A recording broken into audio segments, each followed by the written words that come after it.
चंद्रपूर जिल्ह्यातील ब्रह्मपुरी वडसा राष्ट्रीय महामार्गावरील भूती नाल्यावर एका उंच पुलाचे बांधकाम सुरू असताना ठेकेदाराने तयार केलेला तात्पुरता वळण रस्ता पहिल्याच पावसात पूर्णपणे वाहून गेलाय। यामुळे हा संपूर्ण मार्ग वाहतुकीसाठी बंद झाला असून नागरिकांचे मोठे हाल होत आहेत। जुना पूल दरवर्षी पावसाळ्यात बंद पडत असल्याने जानेवारी 2024 मध्ये नवीन पूल बांधण्याचे काम हाती घेण्यात आले होते।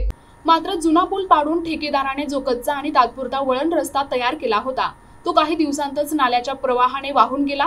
याचा परिणाम म्हणून वाहन चालक, रुग्ण, विद्यार्थी आणि सामान्य नागरिक यांना ब्रह्मपुरीशी जोडणाऱ्या पर्यायी मार्गावर अवलंबून राहावे लागत आहे।